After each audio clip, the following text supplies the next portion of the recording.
Okay. Hello class. Today I'm going to be talking about soil compaction. Soil compaction is a very simple topic to understand. It is all about how compact the soil is. But I'm here to tell you all the basic information before class on Monday. Now let's move on to our overhead. In our overhead or outline, we'll be talking about what soil compaction is. Boom. Next, it will be the techniques used in sites along with how to deal with different types of soil.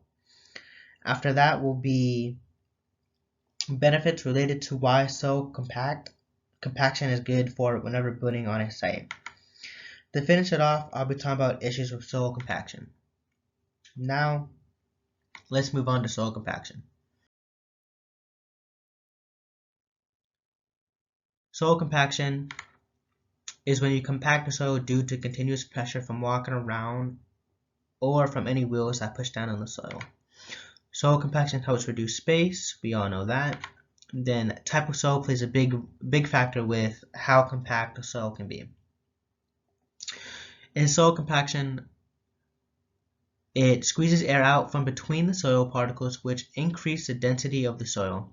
Ways to increase compaction in soil is to get it wet, which helps which helps the aggregates or sediments stick together.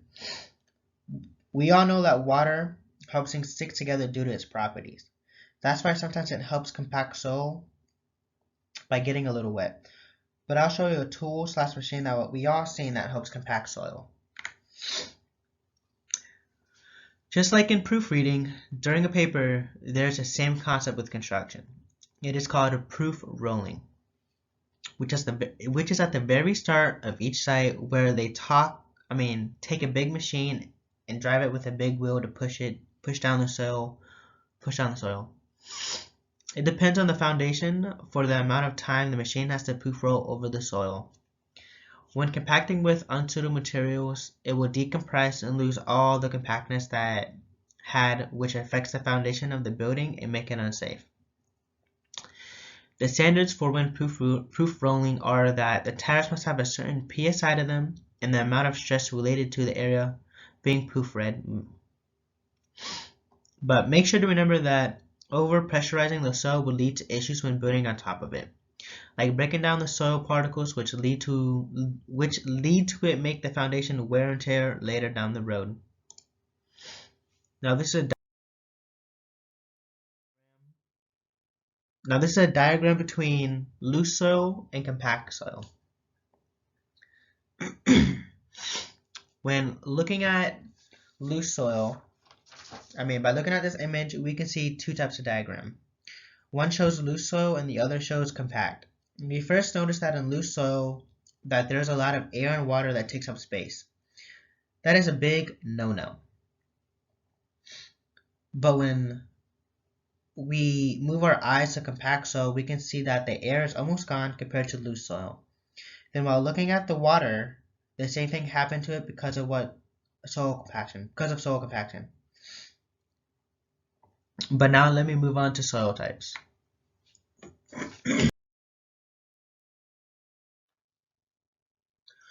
Soil types. We're going to be talking about cohesive soil, granular soil, and granular and cohesive soil. Cohesive soil, particles like to stick together in this one. And the majority of cohesive soil is clay. For soil compaction, you need high impact compaction to make soil more suitable for foundation. Now we're on to granular. But this is an image of cohesive and not cohesive. I'll go more into detail about that. For a granular soil, it's a lot bigger than clay particles. This soil provides a very good drainage, and to compact the soil, you need shaking or vibration compaction to move this type of soil. This soil is made up of sand and gravel, which is the most optimal for it.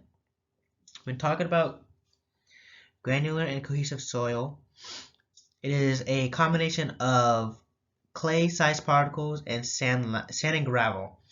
When it comes to this type of soil, you need to take it to the lab and figure out which method is the best to solve it.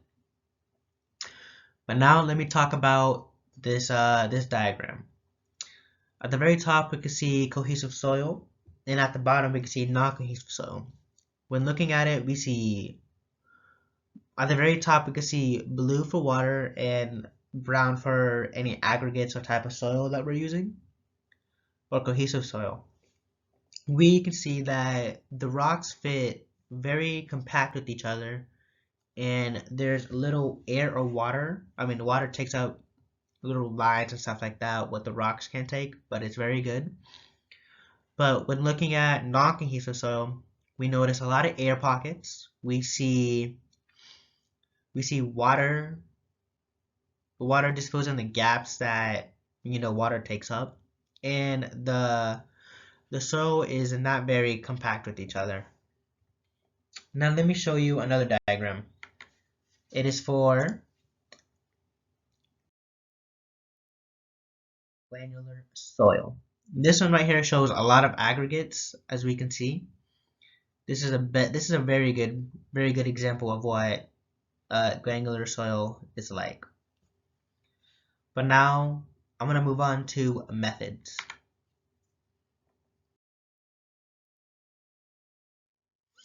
There are 4 methods for dealing with soil compaction. The first one is the standard one, which is static pressure or applying pressure. The second one is manipulation or netting. The third one is impact, and lastly, the fourth one is vibration. When applying pressure, this is the one that comes to everybody's mind when they think about how to compact soil. To understand the 4 methods, applying pressure is the easiest to remember because all kids do this when in the playgrounds. All you need to do is get a roller, just like in proof rolling, and the weight from the machine going over the soil to apply pressure. This method only affects the very top or shallow depths because it makes the ground very strong but weak at deeper depths. Now we're going to talk about manipulation. This is the second method to compact soil. It is the process of compacting soil at greater depths by reducing the surface area at each point of compaction. By doing this, it allows particles to exert a more localized or greater force to each soil particle. The best example of netting or manipulation is called sheep's foot compactors. This consists of smooth metal drums that make noise with protrusions. This is more intense, which compacts more at deeper levels and is more efficient. The second type of compactors use a force called pneumatic rollers. Rather than one drum, this one has more than one, and the beat is spaced out and more independent. This method is more suitable for compacting soil and asphalt. Now let me talk about our third method, impact. This method combines the 2 forces of static pressure and the power of gravity to compact the soil. This method takes more of a proactive approach by hitting the ground, by hitting the floor of the surface of the ground. This method is faster and has a continuous sequence. Now let me talk about our fourth method, vibration. Vibration is very similar to the last method we just talked about, but it can be very confusing to differentiate between impact and vibration. While impact deals with forces going straight down, vibration compaction deals with pressure waves that spread out. This type of wave is called eccentric weights or waves. While this wave is different from impact, this one moves in set intervals or a set of periods of time. This is called vibrates per minute. Now I'm going to show you slides or diagrams talking about the 4 methods. The first one I'm going to show you is applying pressure or static pressure. This right here is an example of static or applying pressure. As we can see, the roller, just like in proof rolling, is going over the top and it just compacts the soil. Now I'm going to talk about netting / manipulation.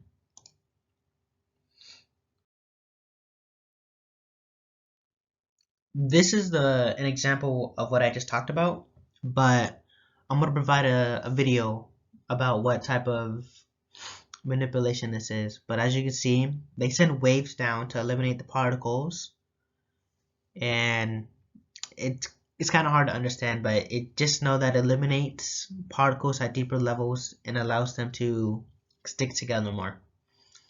Now for impact.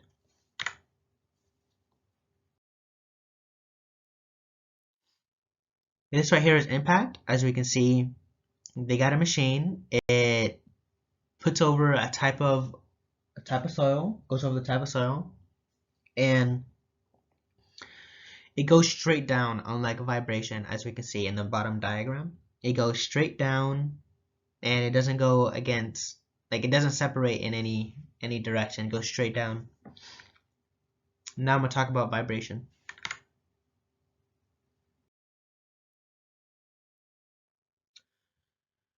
This right here is vibration. As we can see in the three diagrams that I showed, they put down a long tube, and as you can see in the very top one in the red, it pushes the waves out in every direction. Then it goes up and away, or down and away. It doesn't like that. As you can see in vibration compared to impact. Impact just goes straight down, while vibration goes in different directions. Now for benefits.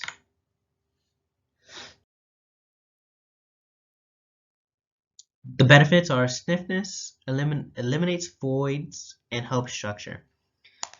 By increasing the stiffness of the foundation, this allows buildings to not crumble apart due to the soft soil not holding together due to not using the 4 methods. By eliminating the void within compaction, this allows water and air not to infiltrate the spot. By taking away the compaction, this helps the stiffness and keeps the structure alive and healthy for the building's lifespan. By eliminating the voids and stiffness, this allows structure by keeping the shrinking and expanding of the soil to affect the building. By increasing the soil compaction of the soil, it helps the building not lead to premature failure. Now I'm going to show you diagrams.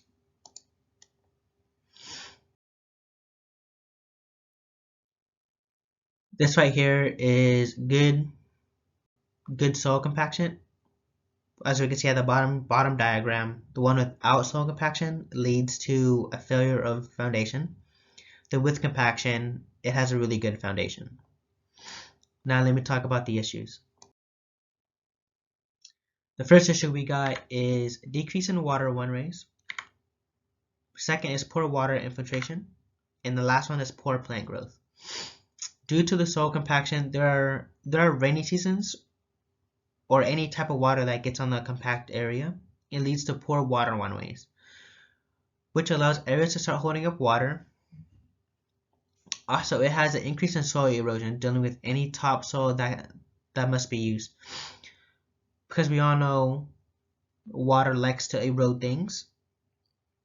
When there's no topsoil, it removes all the nutrients in plants that needs to grow, which gives us a loss of plant growth or anything similar to food. But now let me show you my citations.